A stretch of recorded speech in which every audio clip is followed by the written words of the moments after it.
કમોસમી વરસાદના કારણે જગતના તાતને પડતા પર પાટું મળ્યું છે. મોઢે આવેલો કોળિયો છે તે છીનવાઈ ગયો છે અને જે પરિસ્થિતિનું નિર્માણ થયું છે તેને લઈને ખેડૂત છે તે અત્યારે મુશ્કેલીમાં છે. પરંતુ જે ગામડાઓના ખેડૂત છે તે માત્ર કમોસમી વરસાદથી નહીં પરંતુ ત્યાંનું તંત્ર અને ત્યાંની તકલીફો જે છે તેનાથી પણ પીડાઈ રહ્યો છે. આવી જ એક ઘટના સુરેન્દ્રનગરમાં સામે આવી છે, જ્યાં ખેડૂત છે પોતાની જમીનમાં જે પાવર ગ્રીડના થાંભલા ઊભા કરવામાં આવી રહ્યા છે તેનો વિરોધ કરે છે. આ મામલે કોર્ટમાં પણ જાય છે. કોર્ટમાંથી કામગીરીનો મનાઈ હુકમ પણ લાવે છે, પરંતુ તેમ છતાં ત્યાંનું તંત્ર છે તે આ વાતને માનવા તૈયાર નથી થતું. આ એક વિડીયો વાયરલ થયો હતો, તેની ઉપર પહેલા એક નજર કરીએ અને પછી આપણે જે ખેડૂત છે જેની સાથે આ સમગ્ર ઘટના બની છે તેની સાથે આપણે વાતચીત કરીએ. એટલે પહેલા જે આ વિડીયો સામે આવ્યો હતો તેની ઉપર એક નજર કરીએ. સાહેબ, મારી એક જ વસ્તુ હતી કે આ રીતનો મને હુકમ મળ્યો છે. ઠીક છે, એ હુકમને માન્ય હું ઓવરરાઈડ કરું છું. બરાબર, તમારે હવે મારી વિરુદ્ધમાં તમારે જવું થાય કોર્ટમાં. એ તમે જતા રહ્યો. મેં એમ નહીં સમજ્યો. તમને એવો પ્રશ્ન હોય તમે કન્ટેમ્પ દાખલ કરી દો. કન્ટેમ્પ દાખલ કરવાની. આમાં સાહેબ ચાલુ કરવાનો તમને હુકમ તો આપ્યો હશે ને? હું ખાલી એવું કહું. ના, નથી આપ્યો. મેં હુકમનો ભંગ કરું છું તો હું તમને કહું છું મારી વિરુદ્ધ જાઓ તમે. સાહેબ પોતે એસડીએમ સાહેબ છે. આ તો હું ઓળખું સાહેબ. એમને સાહેબને હું 2-3 વાર મળેલો. હું ક્યાં ના પાડું? એટલે સાહેબને તમે એમ કહો એમને હુકમ લે, સાહેબ પોતે જ હુકમ છે. પણ હું ક્યાં ના પાડું છું સાહેબ? હું ખાલી માન લો કે મારા મેં હુકમ કર્યો કે ભાઈ આનું આમ કરી નાખો, એ પણ પાલન ન થતું તો મારી પાસે આવે ભાઈ આની અમલવારી કરો, એટલે મારે કરાવવાની થાય. તમને હુકમ કોર્ટે આપ્યો છે, કોર્ટની અમલવારી છે. તમે કોર્ટમાં જાઓ પાછા અને ત્યાં માંગો દુવાઈ કે ભાઈ અમને આ રીતનું થાય છે, આ લોકો અમારા બળજબરી ઘૂસ્યા છે. બરાબર, કોર્ટ ફરીથી હુકમ કરશે, અમે પાડશું. બોલો, હવે તમારે કોર્ટમાં જવું છે કે પોલીસ સ્ટેશન આવવું છે? તો આપણે આ વિડીયો જોયો અને આ જે ખેડૂત જે તંત્ર સાથે કાગળિયા બતાવતું હતું, કોર્ટનો હુકમ બતાવતો હતો, તેમની સાથે જ આપણે સીધી વાતચીત કરીશું. સુરેશભાઈ, નવજીવન ન્યૂઝમાં આપનું સ્વાગત છે. નમસ્કાર સાહેબ. સુરેશભાઈ, તમારો વિડીયો જોયો. આ વિડીયોની અંદર અધિકારીઓ દેખાઈ રહ્યા છે, પાવર ગ્રીડ કંપનીના લોકો પણ છે. જે કામગીરી છે, આખી ઘટના શું હતો, જરા વિગતવાર તમે વાત કરો આ મામલે. વિગતની અંદર એવું છે સાહેબ કે પાવર ગ્રીડ કોર્પોરેશન કંપની કે જે 765 કેવી જે બહુ મોટી વીજ લાઈન આવે છે, એની અંદર કોઈ પણ પ્રકારની નોટિસ આપ્યા વગર વળતરની કોઈ 10D મુજબ કોઈ પણ પ્રકારની નોટિસ આપતા નથી. ડાયરેક્ટ નોટિસ આપી અને એટલું જ કહેવામાં આવે છે અમારે તમારી વાડીની અંદર કામ કરવાનું છે, કે ખેડૂતને કેટલું વળતર આપવામાં આવશે, ખેડૂતને કેટલી જમીનનું નુકસાન થાય છે, એવું કોઈ પણ પ્રકારનું કહેવામાં આવતું જ નથી. અને સરકારી તંત્રનો એટલો બધો સપોર્ટ છે એની સાથે. ડાયરેક્ટ જ કે મામલતદાર સાહેબ આવે, રેવન્યુ સર્કલ સાહેબ આવે અને એસડીએમ સાહેબ પણ પોતે આવી અને કંપનીનું કામ ચાલુ કરાવે છે. પેલા મારી વાડીની અંદર કામ કરવા માટે આવ્યા, એટલે મેં ન કરવા દીધું. મેં કીધું મને 10D મુજબ તમે નોટિસ આપો, કેટલું વળતર મળે છે એ આપો. અને જ્યારે આ રીતની તકરાર ઊભી થાય તો કમ્પલસરી કંપનીને 16(1) મુજબનો હુકમ લેવા કલેક્ટર પાસે જવું પડે. બરોબર, આ કંપની કલેક્ટર પાસે 16(1) મુજબનો હુકમ લેવા જતી નથી. જે રીતે ટાવર ઉભા થયા ત્યારે કમ્પલસરી સુરેન્દ્રનગર કલેક્ટર પાસે કંપનીએ હિયરિંગ કરાયું. એમને જે તકલીફ હતી એ બધી ખેડૂતોને સાંભળ્યા. જ્યારે અમારે હવે તાર નાખવા માટે આવે, 2 ટાવર વચ્ચે તાર નાખવા માટે આવે છે, તો અમને જે પ્રશ્ન છે, અમારી જે કઈ મુશ્કેલીઓ છે એ કોઈ સાંભળવા કોઈ કલેક્ટર પાસે 16(1) મુજબ હિયરિંગ કરવા જતી નથી. તે એના માટે મેં નામદાર કોર્ટનો સહારો લીધો કે નામદાર કોર્ટની અંદર મેં વકીલ રોકી અને મેં મારી પિટિશન ફાઇલ કરાવી કે પાવર ગ્રીડ કંપની આ રીતે મને હેરાન કરે છે અને આ રીતની બધી તકલીફ છે. તો મને નામદાર કોર્ટે 10 તારીખે મને હુકમ ફરમાવવામાં આવ્યો કે જ્યાં સુધી કંપની હાજર ન થાય, જ્યારે અમારી મુદત હતી 10 તારીખે, ત્યારે કંપની વાળા કોઈ પણ અધિકારીઓ હાજર રહ્યા નહીં. એટલે મને જજ સાહેબે એવો મનાઈ હુકમ, કામચલાઉ મનાઈ હુકમ આપ્યો કે કંપની જ્યાં સુધી હાજર ન થાય ત્યાં સુધી તમારી વાડીની અંદર કોઈ પણ પ્રકારનું કામ કરવાનું રહેશે નહીં. અને મને 2/12 મુદત આપવામાં આવી, નેક્સ્ટ મુદત. તો કંપનીના વકીલ સાહેબ 14 તારીખે હાજર થયા અહીંયા અને બોર્ડ ઉપર આપ્યું કે અમારે અત્યારે આ કેસ ચલાવવો છે. તો જજ સાહેબ ઈ નક્કી કરે કે કેસ ચલાવો કે ન ચલાવો. તો ઈ કેસ બોર્ડ ઉપર આવ્યો જ નહીં. જજ સાહેબે ના પાડી કે અત્યારે આ એવું કઈ ઇમ્પોર્ટન્ટ છે ને અત્યારે હું આ કેસ ચલાવવા માંગતો નથી. એટલે કંપની એપિયર થઈને બીજા જ દિવસે એસડીએમ સાહેબ, નાયબ મામલતદાર સાહેબ અને સમગ્ર પોલીસ પીએસઆઈ સાથે 10 થી 15 ગાડીનો કાફલો મારી વાડીએ આવી ગયો અને કામ ચાલુ કરાવી દીધું. મને હુકમ હતો છતાં પણ એમને કામ ચાલુ કરાવી દીધું. મને પાવર ગ્રીડના અધિકારી દ્વારા કે અમે તમારી વાડીએ કામ કરવા માટે આવીએ છીએ. મેં કીધું શા માટે સાહેબ કામ કરવા માટે? મારી પાસે તો કોર્ટનો મનાઈ હુકમ છે. તો એ કે એસડીએમ સાહેબ આવે છે એમને કીધું કે કામ તો કરવાનું જ છે, ભલે તમારી પાસે મનાઈ હુકમ હોય. હું મારું બધું કામ મેકી અને તાત્કાલિક વાડીએ ગયો. વાડીએ ગયો તો અહીંયા નાયબ મામલતદાર સાહેબ હતા, હેમંત સાહેબ દવે.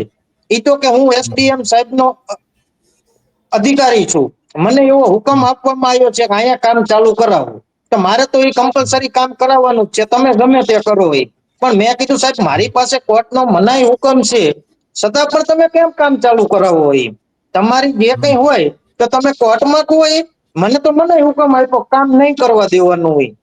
તો કે એસડીએમ સાહેબ આવે છે, તમે એમની જોડે જે વાત કરવી હોય એ કરી લેજો. અને પછી એસડીએમ સાહેબ આવે, મને આવીને એટલું જ કીધું કે મેં કીધું મારી પાસે આ મનાઈ હુકમ છે સાહેબ, તમે જુઓ. તો એ કે મેં વાંચી લીધો, એ કંપની એપિયર થઈ ગઈ કે કંપની કે એપિયર થઈ ગઈ એટલે કે મનાઈ હુકમ પૂરો થઈ ગયો. પણ મેં કીધું સાહેબ તમારા વકીલનું વીપી પણ નથી લીધું કોર્ટે, તો કંપની એપિયર ક્યાં થાય? બોર્ડ ઉપર જ્યાં સુધી કેસ ન આવે ત્યાં સુધી કંપની એપિયર ગણાય નહીં. મેં કોર્ટને રજૂઆત કરી કે સાહેબ આ રીતનું છે, છતાં કીધું આ કામ ચાલુ કરે છે. તો અહીંયાથી મને બેલીફ દ્વારા રજૂઆત આવી. બેલીફ સાહેબ આવે અને બેલીફ સાહેબ કહે છે કે આ કામ બંધ કરો, આ તમારો હુકમ છે. છતાં પણ કંપનીના અધિકારીઓ બેલીફ સાહેબનું પણ માનતા નથી અને બેલીફ સાહેબ રિપોર્ટ કરે કે એ કંપની હજુ કામ ચાલુ કરવા જ માંગે છે. તાત્કાલિક નામદાર કોર્ટ હુકમ કરે એસપી સાહેબને કે તાત્કાલિક વાવડી ગામની અંદર જે 45, 46 અને 49 સર્વે નંબર છે એનું તાત્કાલિક કામ બંધ કરવામાં આવે. એટલે તાત્કાલિક કામ બંધ કરે છે. બીજું, હવે જે મને આ મનાઈ હુકમ મળ્યો તો હવે કંપની હાઈકોર્ટમાં ગઈ. હવે ખેડૂતો તો એક કે નાની પ્રજા છે, ખેડૂતો પાસે તો કેટલું વળતર હોય છે. હવે કંપની હાઈકોર્ટમાં જઈ, હાઈકોર્ટની અંદર મુદત આવી અને અત્યારે એવું કહે છે કે તમારે જે કઈ મનાઈ હુકમ હતો એ રદ થઈ ગયો. પણ હાઈકોર્ટની વેબસાઇટમાં કે મને કોઈ પણ હજુ મનાઈ હુકમ આપેલો નથી અને છતાં પણ કંપની અત્યારે અમારી પાસે બળજબરીથી કામ કરે છે. અમે હુકમ માંગવી છીએ, હાઈકોર્ટે રદ કરેલો અમને હુકમ આપો. તો કંપની અમને હજુ પણ હુકમ આપવા દેતી નથી. આવું સુરેન્દ્રનગર જિલ્લાની અંદર દરેક ખેડૂતો સાથે થાય છે. કંપનીને પોતાના હક લેવા છે, કંપનીને બધા હક મળી રહે છે. જ્યારે ખેડૂતોને હક આપવામાં આવે તો કંપનીને હક આપવા નથી. બીજું, 2021 પહેલા જેટલી પણ વીજ લાઈન નીકળી ત્યારે વાણિજ્ય જંત્રી ગણવામાં આવતી હતી કે કોઈ પણ જે કઈ વળતર આપવામાં આવતું હતું વાણિજ્ય જંત્રી ગણી અને 900 રૂપિયાથી લઈ અને 2300 થી 5000 રૂપિયા સુધી વળતર આપેલું છે.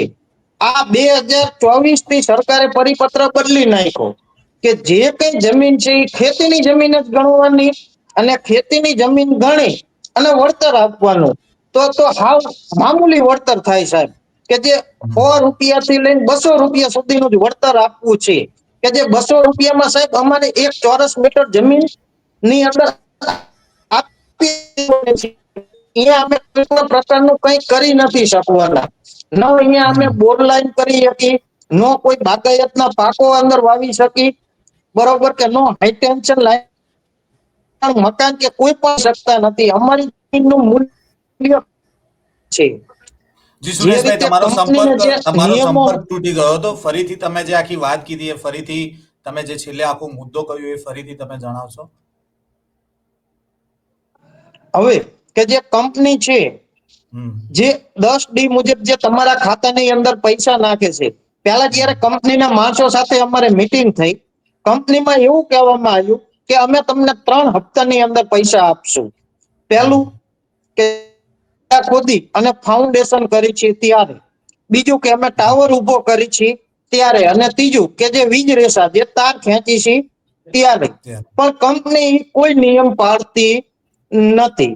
પૈસા નાખે છે પણ કયા પૈસા કિના નાખ્યા અને કેટલા નાખ્યા એનું કોઈ પણ બાયફોર્ગેશન કે જે કઈ ફોર્મ્યુલાથી આપેલા એનું વર્ક જે પ્રમાણપત્ર કહેવામાં આવે કે તમારી અંદર જે જીરું હતું કે કપાસ હતો એને અમે પર સ્ક્વેર મીટર આટલા રૂપિયા અને કુલ આટલા રૂપિયા મળ્યા.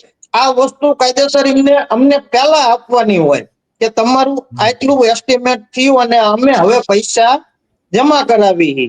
જો એ અમને મળે તો જ અમે એ વળતરની અંદર તકલીફ હોય તો અમે નામદાર કોર્ટની અંદર જઈ અને કેસ દાખલ કરી અને અમારું જે કઈ વળતર અમે વધારે માગી શકી.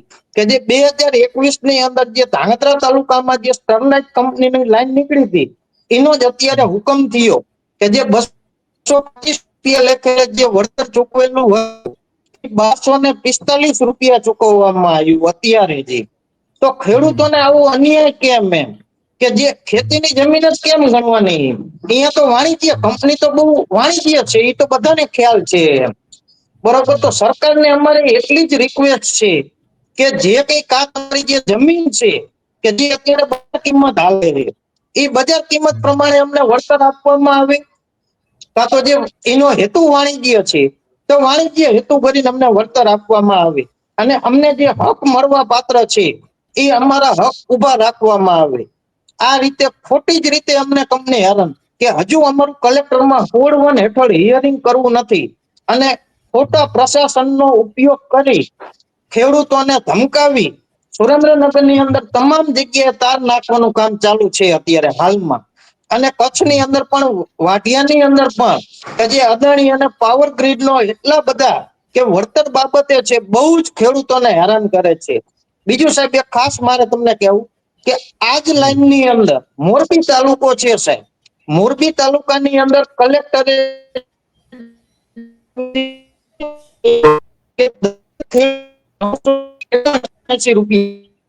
₹979 દરેક ખેડૂતોને વળતર હાલમાં આજના દિવસે પણ ચૂકવે છે. તો સાહેબ અમારે ધાંગધ્રા તાલુકો અને મોરબી હળવદ તાલુકો બંને એક જ બાજુમાં કે જેની સીમાંતર દિશા એક જ આવે છે. એક જે ખેતર બાજુમાં મોરબી તાલુકો લાગે ને એકમાં સુરેન્દ્રનગર લાગે. તો સાહેબ ઈ ખેડૂતને કેટલો અન્યાય. અને આપણું જે કઈ વિધાનસભાનું જે છે એ સીટ પણ એક જ છે. હળવદ અને ધાંગધ્રાના ધારાસભ્ય પણ એક જ છે. તો સાહેબ વળતરમાં આટલો અન્યાય કેમ? અમને સાહેબ અત્યારે વળતર અમારી જંત્રી પ્રમાણે 40, 42 ને 32 રૂપિયા છે. સાહેબ એના ડબલ કરી તો પણ સાહેબ અમને 200 રૂપિયા જેવું મામૂલી વળતર જ આપવામાં આવે છે. કે જે હળવદ તાલુકા કરતા કે મોરબી તાલુકા કરતા સાહેબ 65 થી 70% ઓછું વળતર કેમ આપવામાં આવે છે અમને? અમારી એક જ માંગ છે કે આ સમગ્ર જે 14 જિલ્લાઓની ગુજરાતની અંદર લાઈન નીકળે છે તો બધા જ ખેડૂતોને વાણિજ્ય પ્રમાણે વળતર આપવામાં આવે. અને અગાઉ સરકારે અને કંપનીએ ચૂકવેલું છે. અગાઉ જે પ્રમાણે વળતર ચૂક્યું એમાં જે કઈ મોંઘવારી ભથ્થું પ્લસ થાય એ પ્લસ કરીને અમને વળતર ચૂકવવામાં આવે તો કોઈ પણ ખેડૂતોને કોઈ જ વાંધો નથી. પણ સુરેશભાઈ તમે જેમ કીધું કે ધારાસભ્ય અહીંયા એક લાગે છે ખાલી જે હદનો ફેર છે, તો પછી તમે ધારાસભ્યને રજૂઆત કોઈ જગ્યાએ કરો છો તમારી જોડે જે અન્યાય થાય છે? ધારાસભ્યને સાહેબ અમે અનેક વખત લેખિત અને મૌખિક રજૂઆત કરેલી છે. ધારાસભ્યને લઈને અમે મુખ્યમંત્રીઓને પણ મળેલા છીએ, સચિવોને પણ મળેલા છીએ. અત્યારે અમને એવું જ કહેવામાં આવે છે તમને જે આ પ્રમાણે જ વળતર મળશે. અમે અનેક વખત રજૂઆત કરી અને અમારી સાથે પણ આવ્યા છે. અમારા વતી એમને રજૂઆત પણ કરેલી છે. પણ સાહેબ આ પ્રશાસન કોઈ માનવા તૈયાર જ નથી. જો ધારાસભ્યનું પણ જો માનવા તૈયાર ન હોય તો સાહેબ આમ પ્રજાનું તો આ શું માનવાની છે એમ.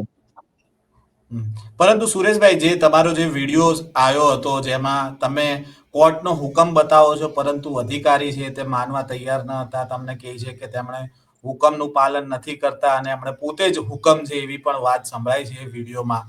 ત્યારે કેટલી લાચારી લાગતી હશે કે હાથમાં કોર્ટનો હુકમ હોવા છતાં પોતાની જ ખેતી, પોતાની જ જમીન અને એની અંદર દાદાગીરી થઈ રહી છે. સાહેબ અમે તો એટલા બધા ખેડૂત લાચાર થઈ ગયા છે કે સાહેબ જો કોર્ટનો હુકમ પણ જો આ અધિકારીઓ જો માનવા તૈયાર ન હોય તો સાહેબ હવે વિશ્વાસ કેની ઉપર રાખવો? જે જ્યારે ખેડૂતોને સૌથી છેલ્લે છે કે જે ન્યાય તંત્ર ઉપર ભરોસો હોય કે જો ન્યાય તંત્ર જે કઈ હુકમ કરે એની સર્વોપરી માન્ય રાખે. પણ અહીંયા સાહેબ જે આચાર્ય એસડીએમ સાહેબ આવીને એવું કહે છે અને એમના જે નાયક મામલતદાર છે એ એવું જ કહેવામાં આવે આ જ હુકમ છે કે જે આ કરી થાય. અમારે તો સાહેબ બે ઘડી તો એવું થઈ ગયું કે સાહેબ આના હવે આટલા બધા ખેડૂત લાચારી કે જે કોર્ટના ચક્કરની અંદર કે જે આ હુકમ લેવા માટે ઘણા બધા અહીંયા સાચા ઠરવા માટે આપણા ચપ્પલ ઘસી જતા હોય છે અને આ અધિકારીઓ 2 મિનિટમાં એવું કહે છે તમે અમારા વિરુદ્ધ કોર્ટમાં વહી જાઓ. એના વિરુદ્ધ અમે સાહેબ કોર્ટમાં કમ્પ્લેન કે જે કોર્ટ ઓફ કન્ટેમ્પ્ટ મેં દાખલ કરેલી છે. પણ સાહેબ આ અધિકારીઓ તો મોટું રાજ એમનું અને કંપનીનું એ તો હાઈકોર્ટમાં જશે, સુપ્રીમ કોર્ટમાં જશે. ખેડૂત ક્યાં જવાનો છે? એમ ખેડૂત હા, તો એટલે લાચાર આપણે છે. આ સરકાર ખેડૂતોને તો એમે કમોસમી વરસાદના કારણે પાક ધોવાઈ ગયો છે, પૈસાની અછત છે, માંડ માંડ કરીને ઘર ચલાવે, એમાંય આવી રીતે હાઈકોર્ટના ધક્કા ખાવાના આવે. હા 100% સાહેબ ખેડૂતને એક તો સાહેબ જો કે જે કમોસમી વરસાદ કે જે કુદરત મારે છે, હમ બીજું કે સરકાર તરફથી જે સહાય આપવા માટે પણ સાહેબ લાંબી લાંબી લાઈનોની અંદર ઊભું રહેવું પડે છે. અને બીજું કે જે ગુજરાતની અંદર 14 જિલ્લાઓની અંદર કે આવી મોટી જે હાઈ ટેન્શન લાઈનના જે કામગીરી ચાલુ છે કે જે એક લાઈન નહીં સાહેબ આવી 20 થી 25 લાઈનો નીકળવાની છે. કચ્છ થી જે ખાવડાથી ચાલુ કરી અને જે બહાર નીકળવાના છે તો સાહેબ એક બાજુ આ હેવી લાઈન વાળા મારે છે તો ખેડૂતનો તો સાહેબ ત્રણેય બાજુથી મરો છે. ખેડૂતનું આ સાંભળવા વાળું હવે કોણ? એમ અમે તો એટલા બધા સાહેબ લાચાર થઈ ગયા છીએ કે સાહેબ જે અમારે જે કઈ નામદાર કોર્ટમાં તો અમે સાહેબ ટકા કરી અને થાકી છીએ. હવે હાઈકોર્ટ સાહેબ ખેડૂતને કોઈ કારણસર પરવડે એવું જ નથી કે એ હાઈકોર્ટના ધક્કા કરી શકે.